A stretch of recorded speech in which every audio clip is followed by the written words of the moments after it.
If you're a first-time visitor, my name is Angie Von Slaughter. I just want to welcome you here to One Church. We are a open, loving, we at least try to walk in the way of love community. And we are right at the beginning of a new series called Interfaith. And last week I talked a little bit about perennial philosophy and sort of this idea of maybe undergirding a lot of the truths that we hear in life is some similar threads that we hear. And so sort of mining for that deep truth that we hear reverberated throughout different faiths in nature and different people we meet. And so sort of prepping for that series to get us to have this idea of religion can be a language if we allow it to be. It could be a language in which it could be an expression. So in this series, I've asked a few different people to share from their perspective. And tonight we're going to hear from maybe a more, I don't want to put you completely in a box, but maybe a more Buddhist perspective. Tonight we have a special guest. His name is John Oyzon. He's a musician and someone that I can tell already is not only thoughtful, intelligent, but caring, compassionate person. It sounds like a jack of all trades. I heard a little bit of his story, a lot of different life experiences there, which are really great and rich. So tonight we'll get to hear a little bit about his own personal experience. And as I've asked each person to come and share, I wanted, for some of you that don't know anything about some of these spiritual practices, I wanted like a little crash course 101, but I really wanted you to actually feel the heart and personal story, because that's more important. If you hear head knowledge about a certain practice, that's all it becomes. But if you can hear from someone that says, hey, this is the path that I found that works for me, and this is how it's moving in my life, I think that's more insightful and more impactful. So why don't we go ahead and put our hands together and give a warm welcome to John Oyzon.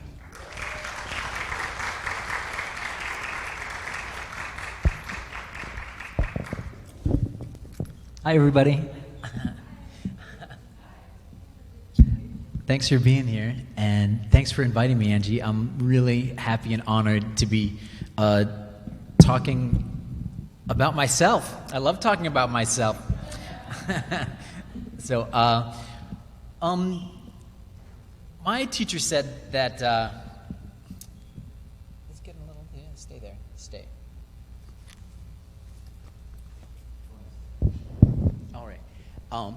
My teacher said that. As we progress on our spiritual path and we get really refined in our spiritual development, then you'll notice something very special about your movements will start to be like a dance, your voice will start to sound like a song, and your words will start to sound like poetry. And this is, maybe I'll get to talk about this later on, about the tantric practice, the subtle body, and the experience of living in this flesh and this sensual experience of being human. And as your spiritual refinement happens, you'll start to become like a poet and like a dancer. So to that end, we're going to sing a little bit, and that's how we're going to start, okay? So,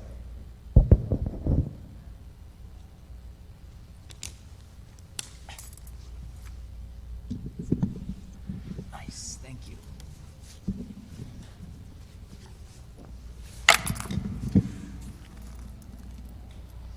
So we're going to sing a little bit. I'm going to play a slow 4 count. I'll just go and I'll leave you space, and you guys are going to sing back what I just sang. And then after that, we're going to sit in meditation for a little bit. And then It's this one. it's this one. oh, We'll swap out. we got a no worries.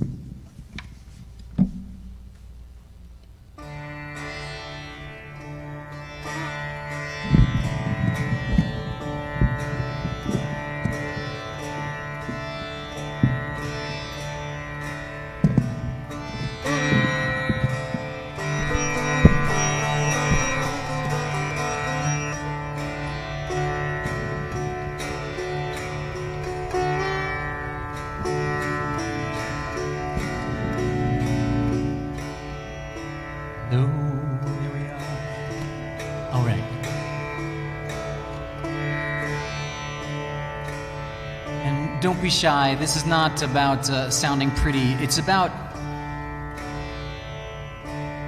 hearing the sound of your own voice. The sound of your own voice, the vibration of your own voice is actually quite healing to your own nervous system. So, and if somebody told you somewhere along the way that you shouldn't be singing out loud, then I want you to sing really loud. Don't listen to them. Here we go.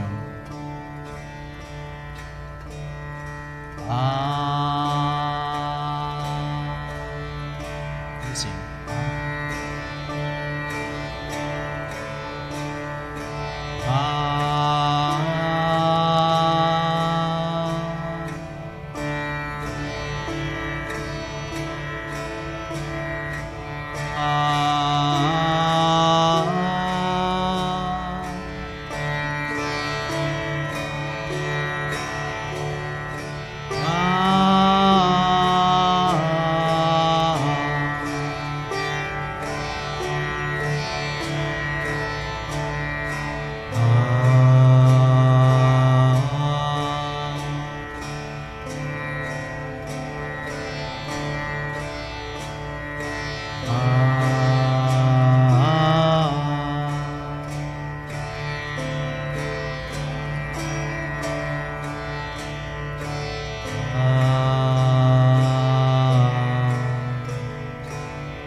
Take stock of the sensations going on in your body.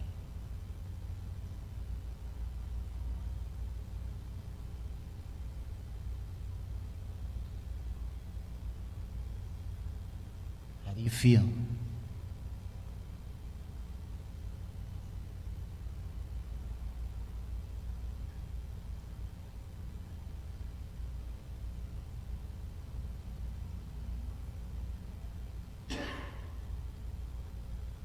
With your exhale, let go of tension.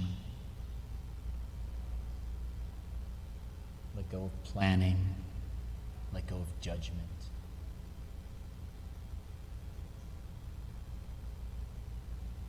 Inhale clarity, light, love.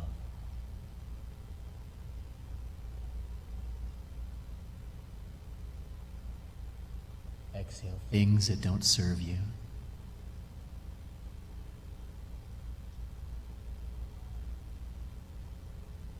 Inhale life.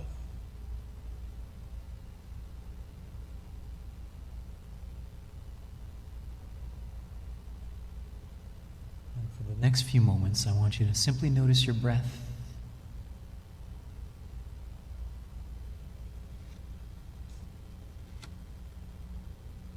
Without judging, without wanting it to be different than what it is.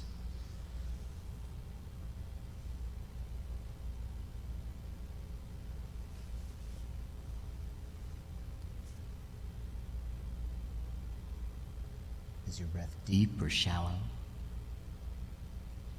It's okay, whatever it is.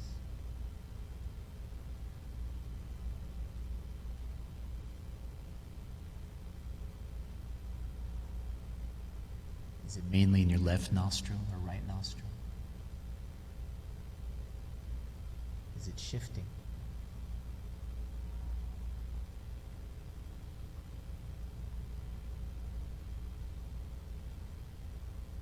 Which is longer, your inhale or your exhale?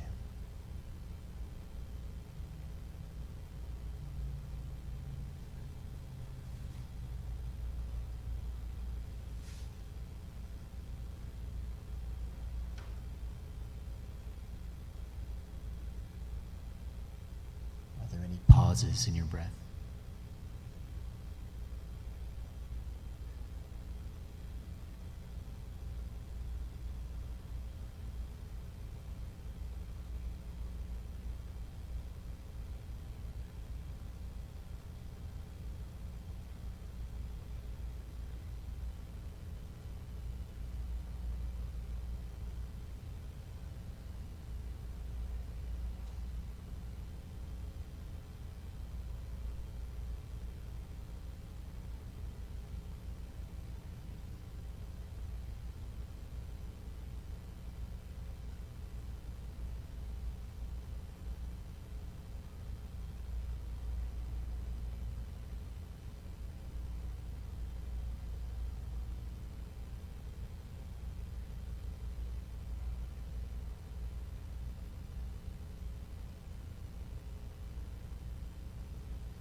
Where are your thoughts?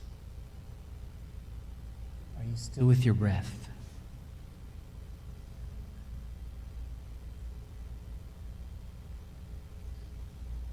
Gently back to the breath.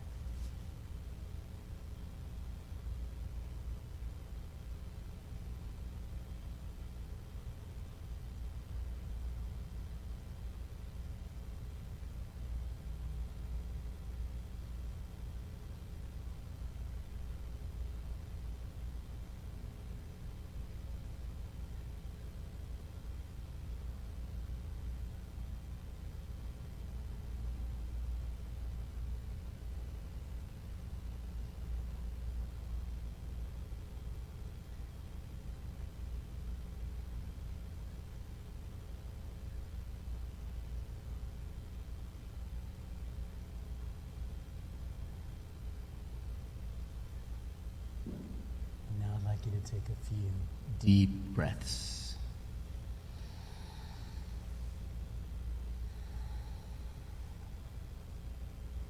And when you're ready, you can slowly start to open your eyes.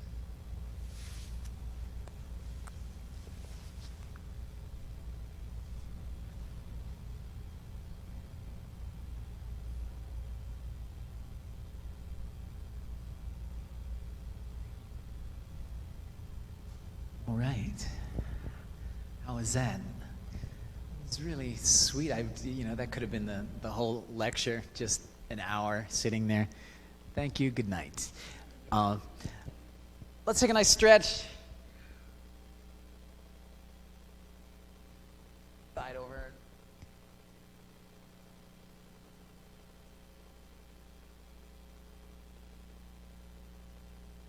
Up to your ears, really tight, tense. And whoa. Big breath in and out.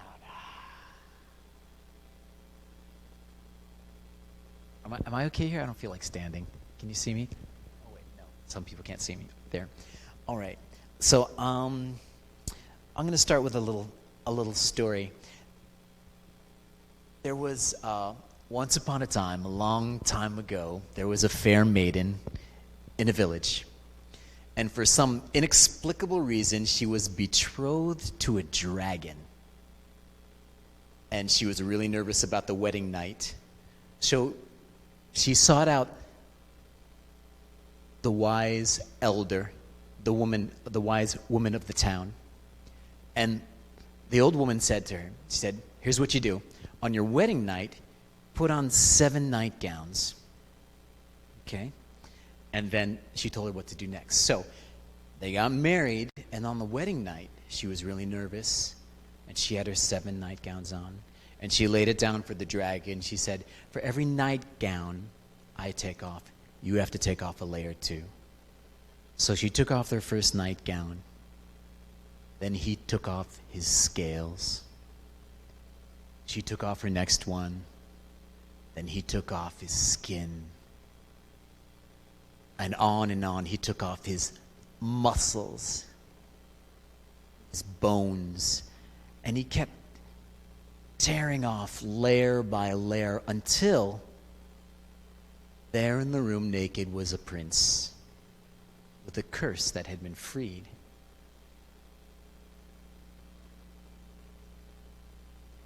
I do ecstatic dance, and I conscious dance, and it's a dance as a practice, and I let these things go, and inevitably in the night the music's playing, and I have these things that I'm supposed to be. I'm a dad. I let this layer drop of me being a dad. I let this. I'm a handyman. I like this guy, this responsible guy who fixes things. I let that drop, and friends and people see you as these things, and you allow yourself to be these things that you think these other people need to see. But we have to drop all these layers. We're going to talk about labels.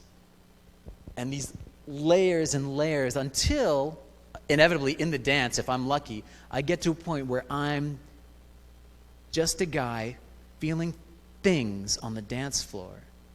And then what do you do? Well, I dance. That's what you do. Dance.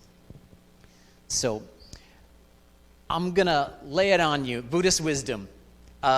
Deepest Buddhist wisdom in 5 minutes or less. All right? This will be a quick thing, and then you guys will understand Buddhism. Then you guys make money teaching Buddhism. So what is this? A pen. Perfect. A pen.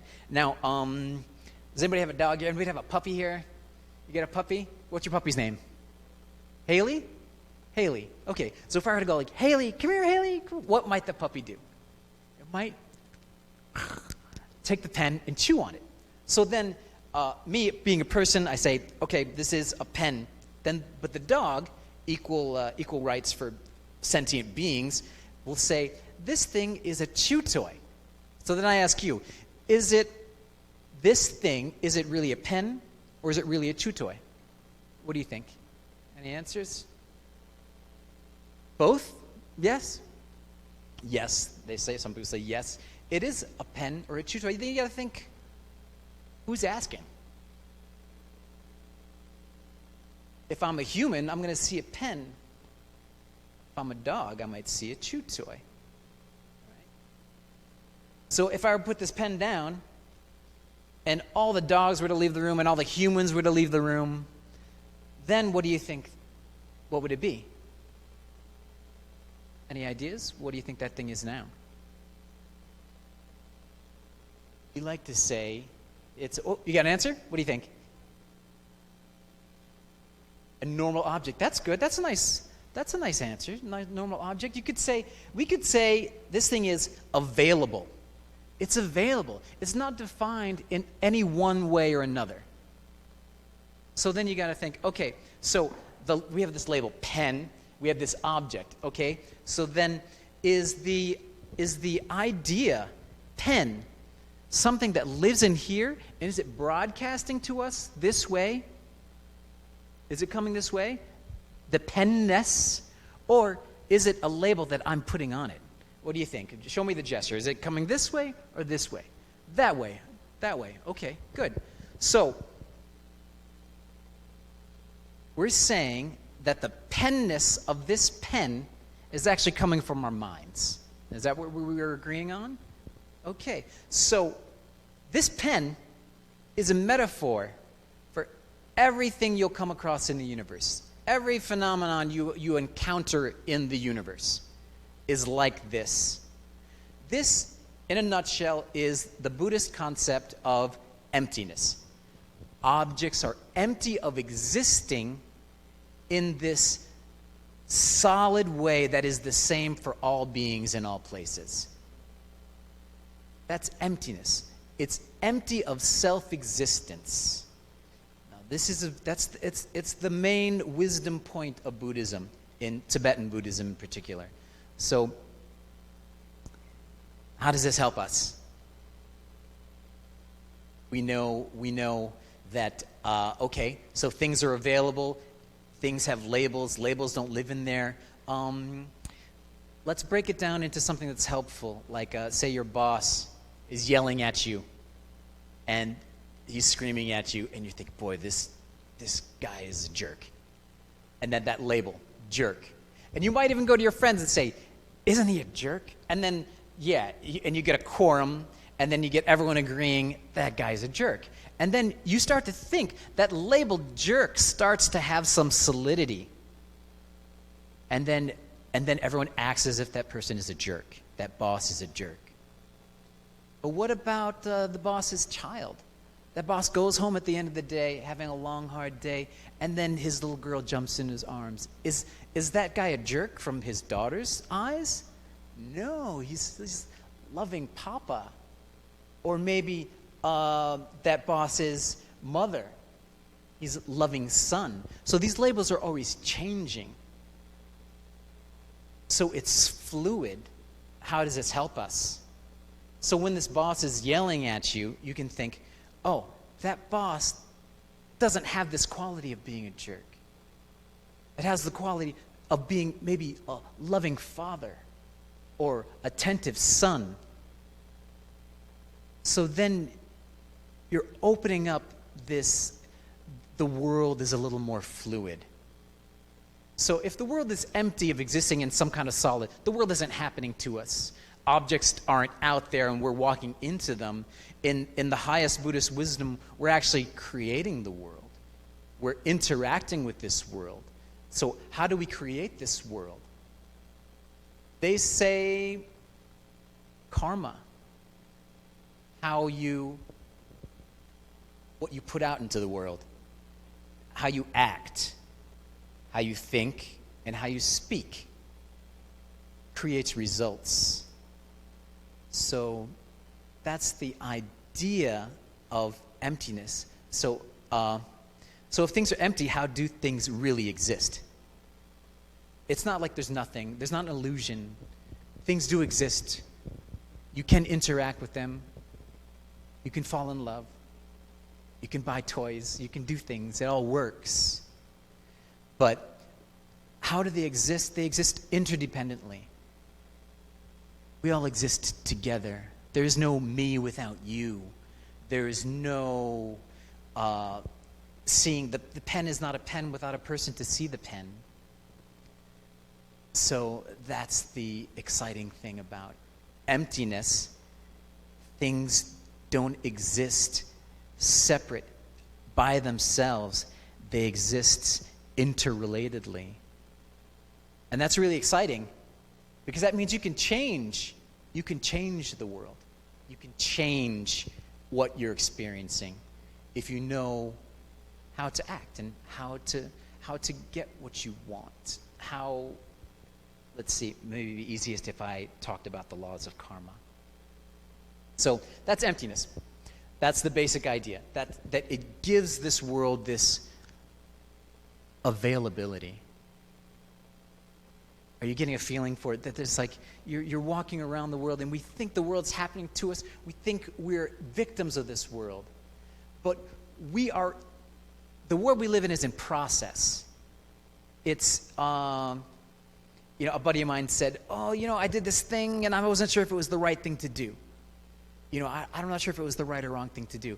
And my feeling is that, well, you're not going to know. It's just something that you did, and all these interactions are still in process. You may never know if it was the right thing or wrong thing to do, but it's what you did, and things are still shifting, and it's a process. Everything is in process, and you're involved with the process, how you interact with these objects. It's an alive, changing thing. So, how did I get, that's the basic, we'll come back to emptiness, but I just wanted to talk about that. That's in a nutshell, emptiness, highest Buddhist wisdom. There you go, you got it. You understand it perfectly. Me, what's my journey? How did I end up wanting to study Buddhism? I was talking to Angie to tell my story a little bit, but it's like, well, I thought it might be interesting about how did I get to this path of Buddhism. I used to live in San Francisco, and I would go dancing. I would go dancing for hours and hours and hours, and it would be magical. There would be some magical times, but there was a bit of a spiritual fatigue that takes some out of you. And I'm not going to lie, there was some extracurricular substances that helped me dance for hours and hours and hours. And there were these magical times, but I didn't want this to be, I didn't want the spiritual fatigue. Like, I would have magical experiences, but then I would feel wrecked, and I would feel hollow and empty afterwards. I'd want to be, how do you sustain that?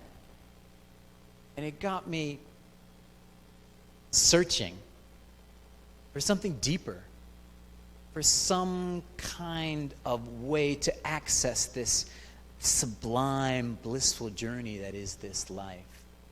And then I found Buddhism, and it really helped me get a handle on this, and get a handle on how to approach this living in this exciting meat body. So that's how I got there, with going there, going to these sublime places, but just the aftermath. It wasn't sustainable.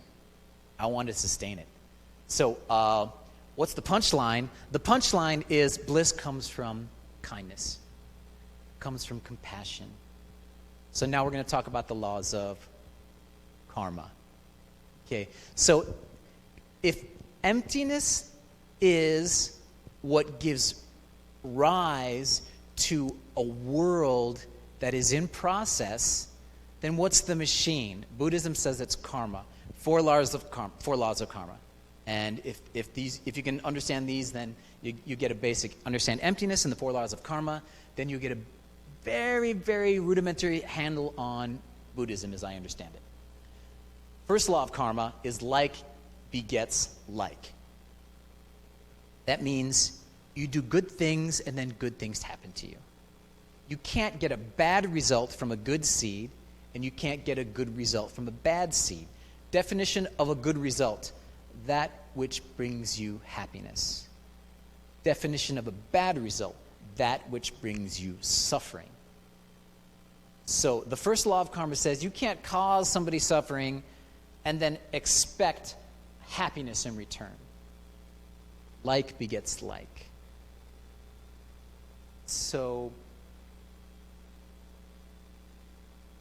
if you want to be, let's put it negatively, stated negatively. If you're experiencing a lot of judgment, or you see somebody and they're like, wow, that person's pretty judgy. I feel criticized a lot. Then, karmically, the idea is to say, well, how often am I judging? Do I judge people? Do I walk around, like if I'm walking through the mall, am I like, it's like, why are they wearing that? It's like, you should be kinder to your kid. And it's like, you wore that t-shirt, really? And then you're judging all the time. And then you're creating a seed to see yourself being judged by other people. It's like that thing, like you hear a new word, you're like, you never heard that word before. And then you read it, and it's like, oh, I'm going to look that up. Then you hear that new word, and then all of a sudden you keep hearing that word all over. You ever have that experience? Or like a car. Like I remember in high school, I inherited a Jeep Wrangler, and I was driving down in my Jeep, and all of a sudden, oh, there's a Jeep. And you never realize how many Jeeps there are out there, because all of a sudden it's on your radar. Your mind is kind of like that.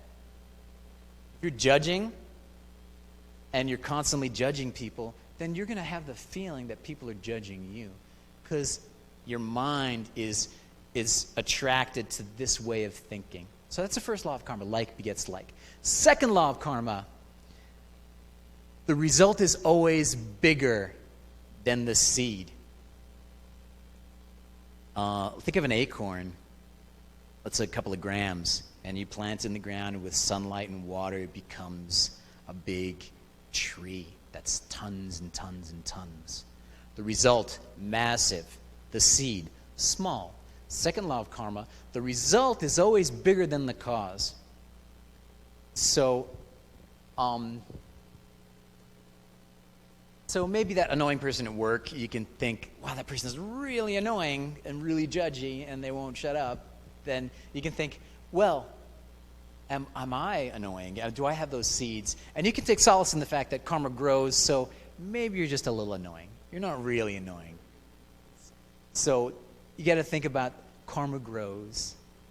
But that's a good sign too, like small kindnesses that you do for people result in really huge kindnesses done to you. The third law of karma is results can't be lost. If you do something, you're going to experience a result from that thing. So you're going to be careful of what you're putting out there in your three doors, your speech and your actions and your thoughts, most especially. And then the fourth law of karma is if you don't do the thing, you're not going to get that result.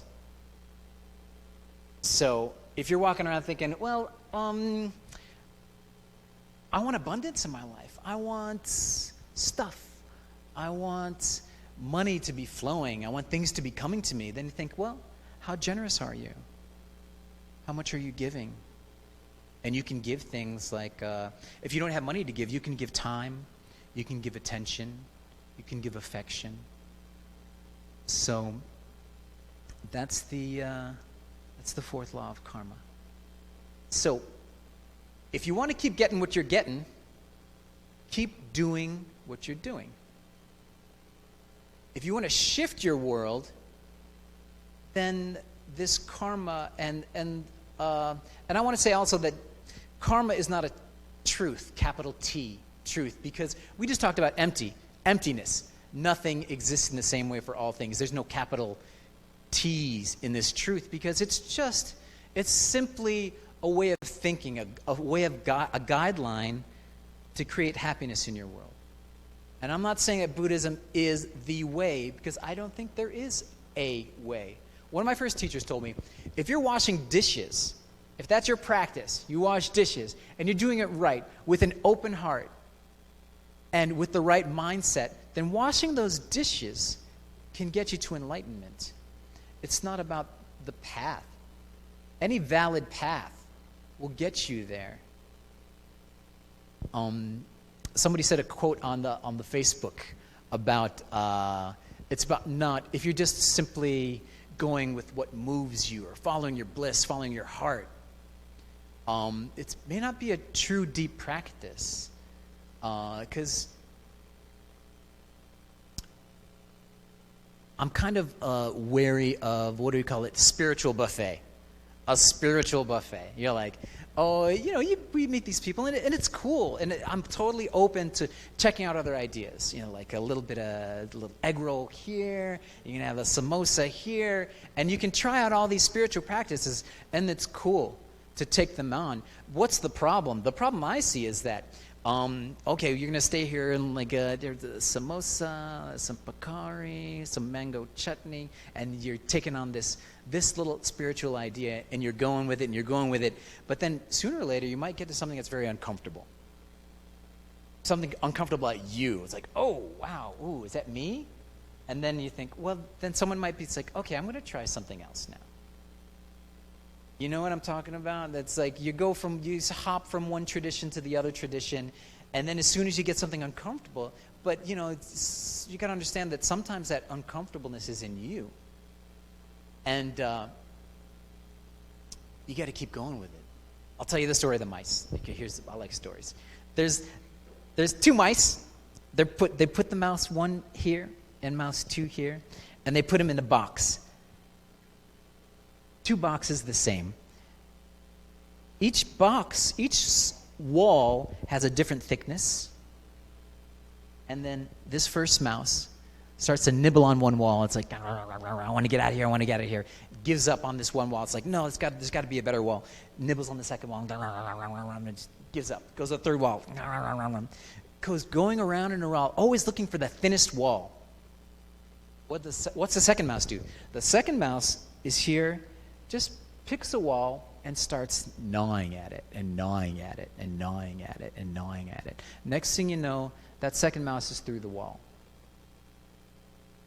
It doesn't matter if you've got a solid practice and you have good teachers and they're giving you a solid lineage, then you can stick with it. And then your rough edges, they'll come up, and it's helpful to stick with it. And it'll take you to freedom. So be careful of that, but you guys are here and you have community. So it's just something I see out in the world, the people that they're talking about. Oh yeah, I like all things and all. And it's like, yeah, that doesn't really give me a handle on you. That doesn't really tell me anything about you. So, yeah, you got to stick with something and go deep. And you got to have friends, community, friends to tell you difficult things about yourself. And that'll help a lot.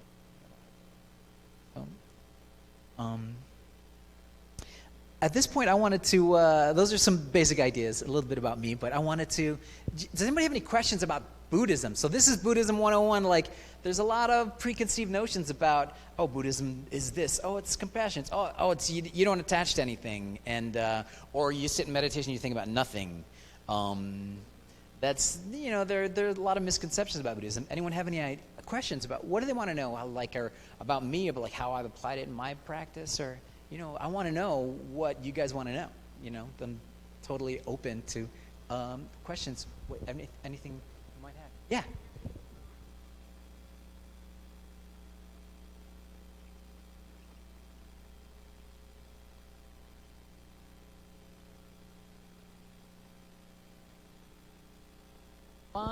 My journey. Oh, well, all right. This is a neat story. I was living in New York City, and I was a performer on Broadway, and I had an aerial theater company, and I was living in a brownstone in Brooklyn and Fort Greene, and it was really cool. I had a nice setup. I was my first wife. I was married, and all in the same month, my show closed, the one that I was in.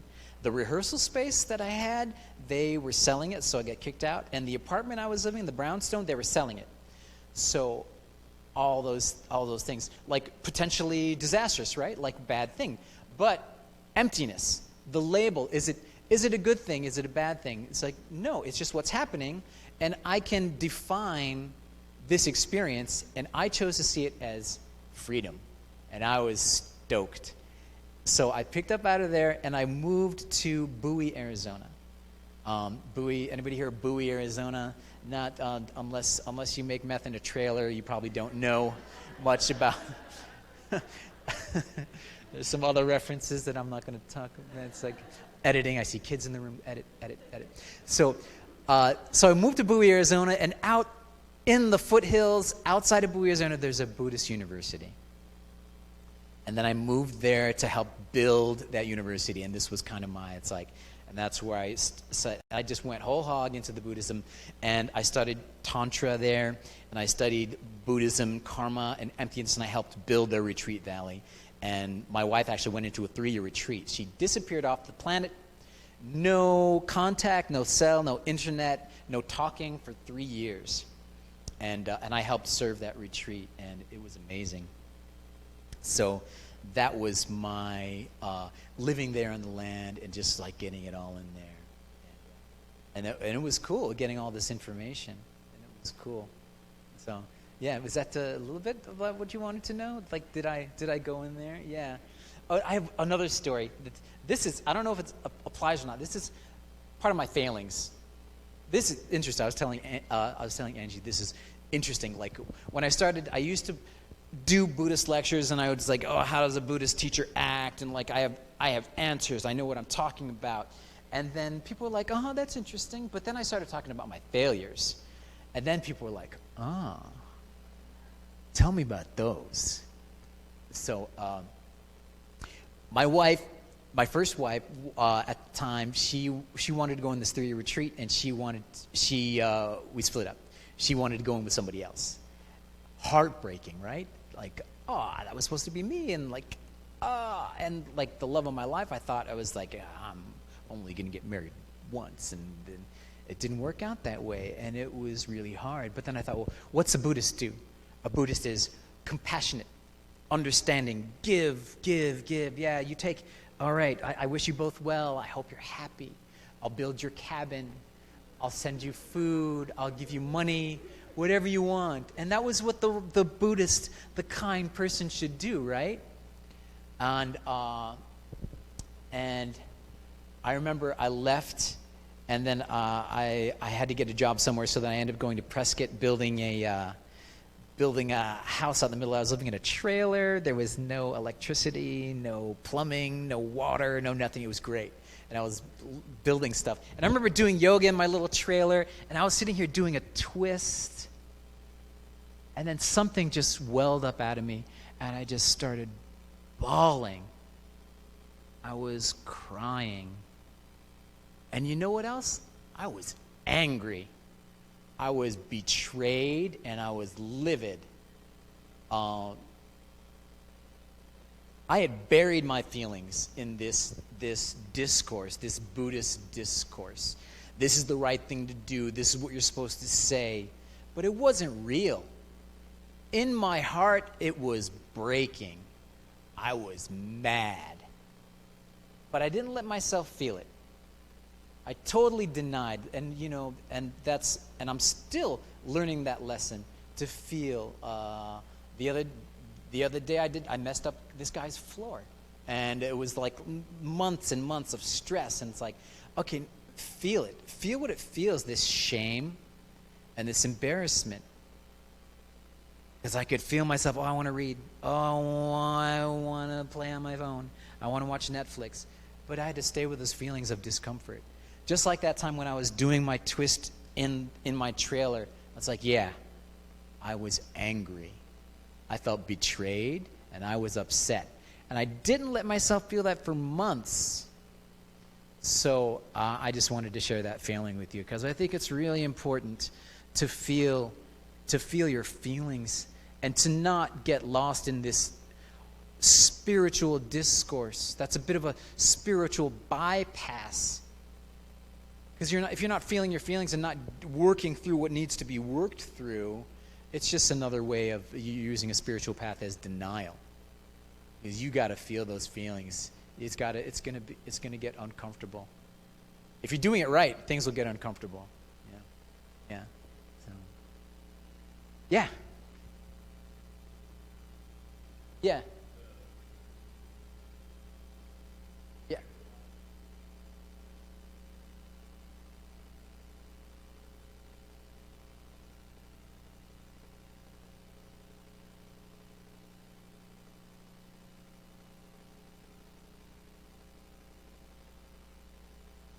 Difficult parts. Yeah. Well, there's ritual. There was like, we got these practices, and then you got to sit and meditate, and then you got to do these involved visualizations. And I got to tell you, really boring for me. I didn't like it. I didn't like it. I had to push through it. And ultimately, I stopped labeling myself a Buddhist. Because when I was first into Buddhism, I was like, wow, you guys got to hear about emptiness. Emptiness is really cool. You should. And I was kind of turning people off.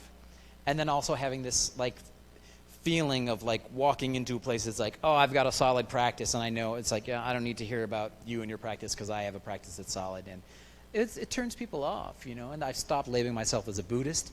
And I'm interested in, it's like, what makes you happy? What did you do to look at those difficult parts of yourself, and how do you make yourself happy? And that's really interesting to me. And I really honor people who are on some kind of spiritual practice and then are looking at themselves. So I had to let go. And how to push through that? It's like, okay, I don't have to be this hardcore meditating Buddhist who does this like 45 minutes every morning, practice this visualization. It wasn't for me. And I had to let go and still think, okay, I'm still a good person, even though I'm not doing that. So that was it was really boring, and it was tough, and it was drudgery. So, and now I'm just easing up. It's like, okay, I'm just a guy. I still believe in emptiness, and I'm still a student of karma, which essentially makes me a Buddhist. But I don't label myself as such, and I don't stick hardcore to these practices, and I don't feel bad if I don't do them. And, because you could be a hardcore visualizing, keeping your vows, and tracking all your thoughts, but if you're still a jerk, you're not really helping the world, So, yeah.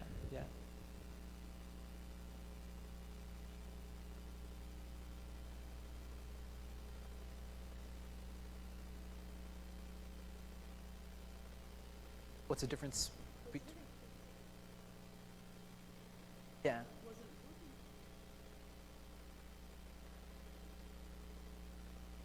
Oh, yeah, the buffet. Oh, wow, now you're putting the screws to me, huh? Yeah. Well, that's a good question. I think the main point I'm talking about is edges, your edges, difficult parts, things that you don't want to see about yourself.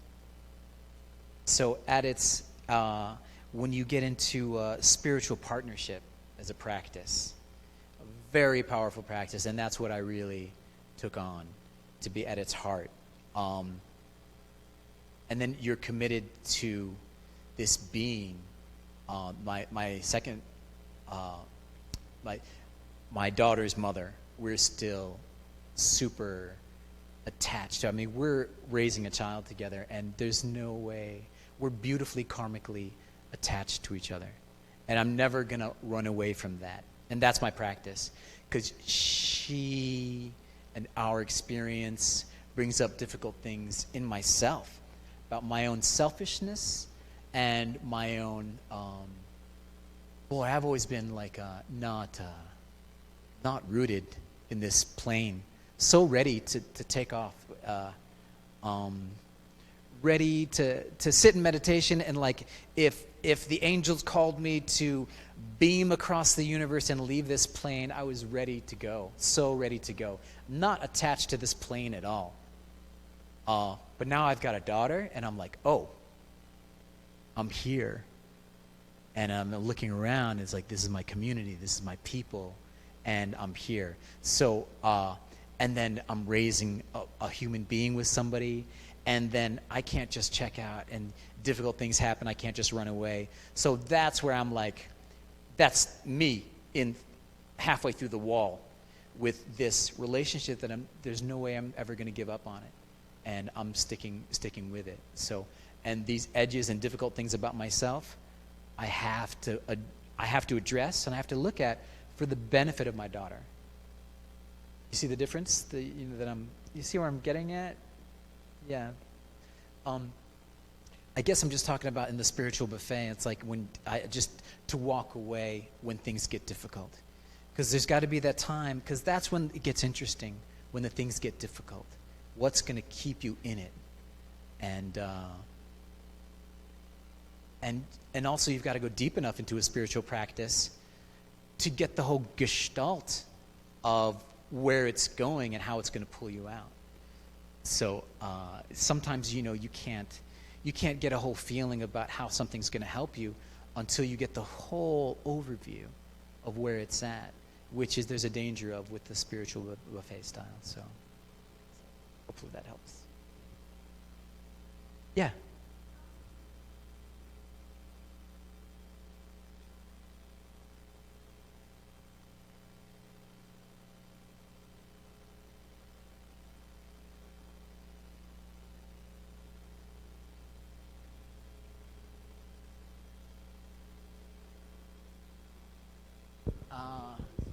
That's a good question. Rarely are there pure karmas. Rarely is there a pure karma. Usually it's a mixed karma. You're going to be a little bit good, a little bit of good, a little bit of bad. Let's talk about the boss, the yelling boss. Say the boss is yelling at you. What time do we have? Oh wow, things are like we're just rolling along here. The boss is yelling at you, and then you look at the boss. And then okay, emptiness. Like this boss isn't existing as a jerk outside of me in a way that I can't change. This boss could be, you could change that label to suffering being. Someone who's got maybe, who knows what's going on in this person's life at home. Maybe something's very difficult. And maybe that could pull up some compassion in your heart to react differently. Or you could even change that label and say, angel. This boss who's yelling at you is somebody who's there to help you work on your patience, or somebody to show you something about yourself. And then you can also think about karma. Oh, well, if I yell at this boss, then I'm going to create the seed of this boss yelling again at me. So, but in the middle of it, somebody's yelling at you, it's hard to think. That's very intellectual. But somebody's yelling at you, you're going to want to yell. If all you can manage is somebody's yelling at you, it's like if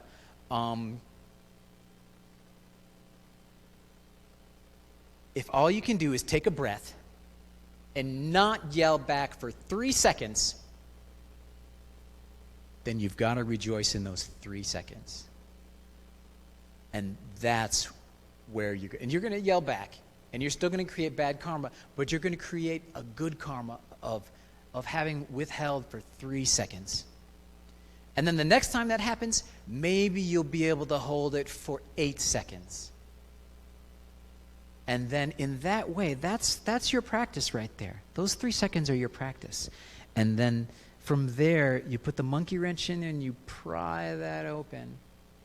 And then maybe one day you'll find that someone's yelling at you, and spontaneously a feeling of love will open in your heart. And you think, this poor being, they're really feeling something difficult right now. And then also, I'm wrong. I did something wrong. And then you might get to think, well, but they're actually a little out of line here. And then you yell back. But you gotta enjoy those 3 seconds, because that's where you get the monkey wrench in there, and that's where you get the pry bar in, and then you pry it open until eventually someone yells at you, and your knee-jerk reaction is love. And that's just the practice, and that just has to be the practice. Meditation can help. Meditation, sitting with your feelings,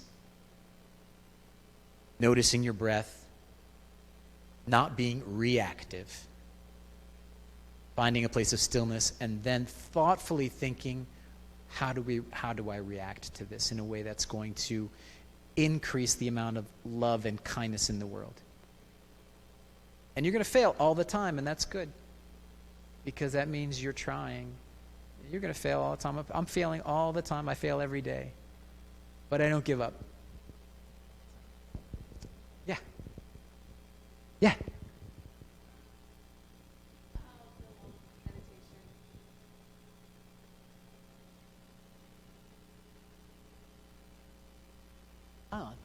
My daily practice is if I can get to it, and I fall off and on. I admit sometimes I'm a daily.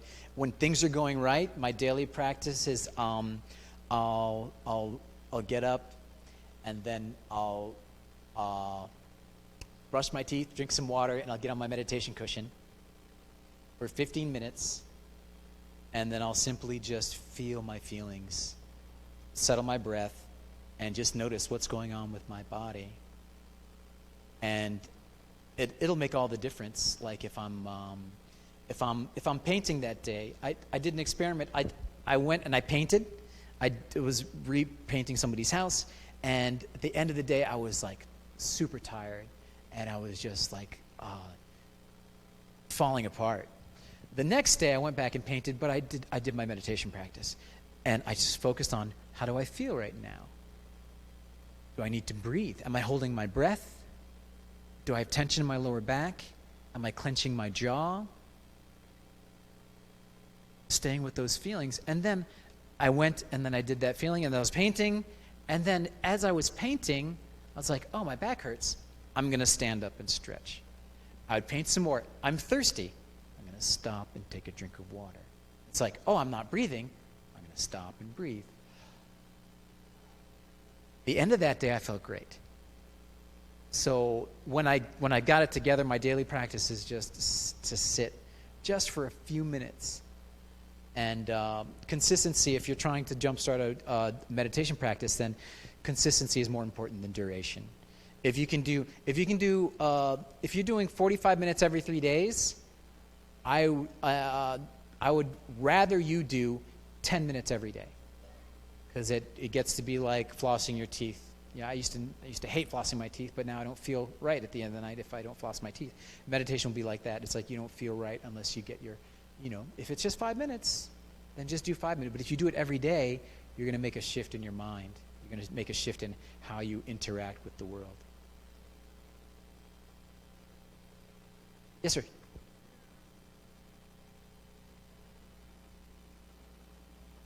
Yeah, I have a spiritual community is, I have a lot of friends who studied with, I studied at Diamond Mountain, and I have some friends, some here, and some in Tucson, and some in Sedona. They just opened a yoga studio. But here, my Buddhist community, it's not, it's more of a dance community, because I dance, and I like to play music, and I like people to dance and to open their hearts in that way. So that's right now. That's my practice. It's a bit of a tantric practice, because you're working with your subtle body and your inner body and your channels, and using that to open up yourself, to soften the knots in your chakras. So that's my community.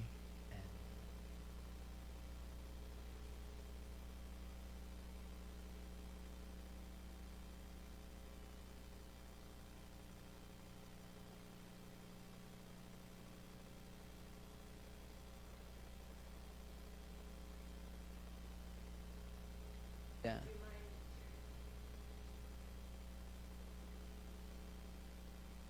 From my understanding, it's a philosophy. In the university that I went to, there were some Christian mystics who did not give up the label of Christian, and they wore their cross, and there were some Muslim practitioners, and they didn't give up those ideas about themselves. They were still Christian, they were still Muslim, and then you can be Buddhist because it's a philosophy.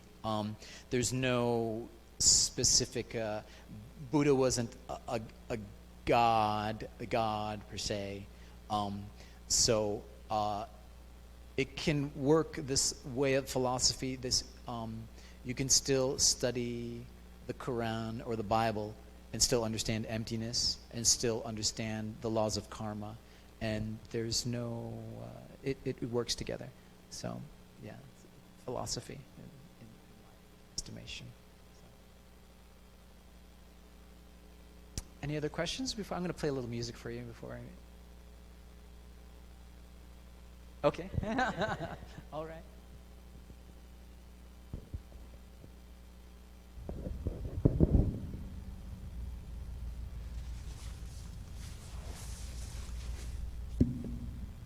So,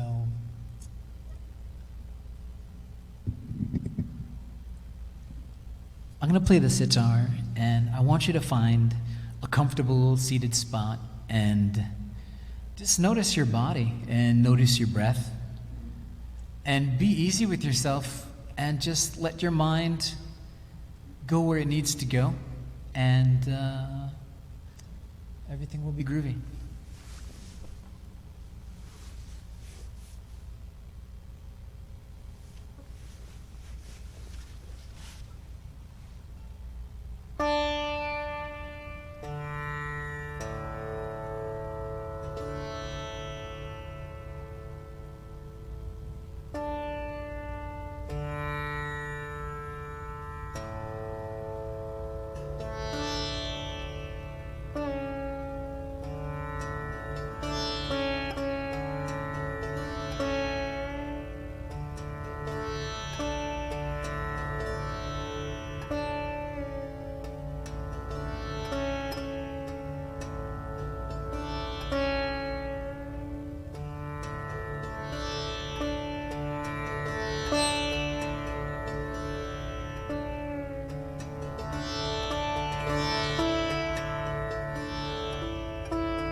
That was incredible.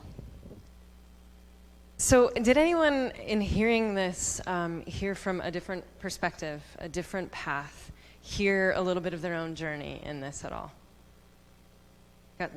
Maybe when he touched a bit on labels and edges, there's probably a huge portion of folks in this room that are probably wrestling with some of those labels. Some of those could be things like you said, dad, or your work title. Many of us in this space, I think, are wrestling with our title of faith. Am I a Christian? Am I a Christian mystic? Am I this, that, and the other? Am I no longer that? Am I spiritual? What really I took so much away from this.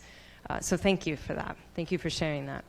But I took away this concept of the label, what you're running from, maybe, and abandoning, like the two mice, is sort of like, are you abandoning something that is, maybe it is essentially harmful to you? So are you going, hey, this actually isn't a good path, I need to go this way? Or are you abandoning something that might require you to dig a little deeper, sort of lean in?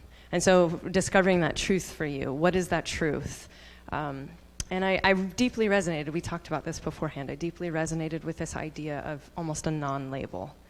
And it's interesting that right now I find myself in a very non-label space, and yet I'm someone who's deeply inspired by the parables and teachings of Jesus, and I'm someone who follows that way of love. So by definition, people would say, well, then you're a Christian, right? And so it's what is that path that you are following? What is that bringing out of your life? So there was so much that I took away from this that I went, this is, at the core of this is humanity. And it might be a different path, it might be different language, might be different practices, but it's something that we all are going through together. So thank you again, John. I really do appreciate that. You're not only talented, but just your ability to just share from the heart, which was great, because we could have gotten a religion major or a world religion scholar or teacher, and that's valuable too, but I think this is different to show, well, what does that practice look like for you, and how has it changed you?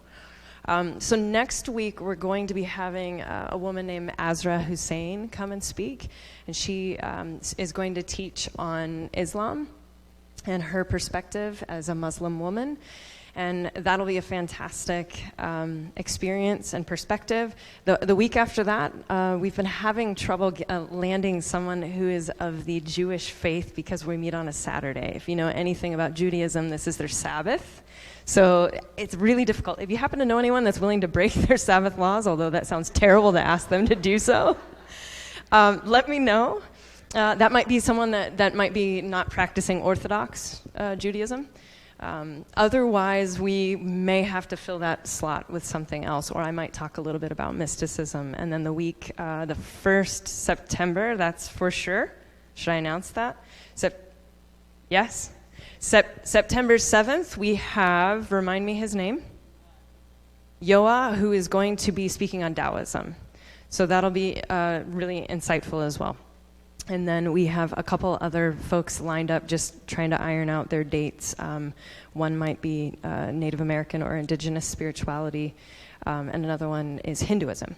So what I love about our community is our ability to sit and listen to different stories and different narratives and hear how maybe that has changed their life, but also give room for whatever truth and wisdom they're speaking to take root in your own. So at that, tonight's a little different. Normally we have some sort of sending out and going, but we're just going to do a general dismissal. And it's my hope that as you continue through the next few weeks that maybe chew on some of the things that you heard tonight. Maybe if there was something that really kind of pushed you in a certain way or nudged your heart that John said, maybe follow that path or trail a little bit further tonight. So go in peace, be blessed, and we'll see you next week, 5 p.m. Take care.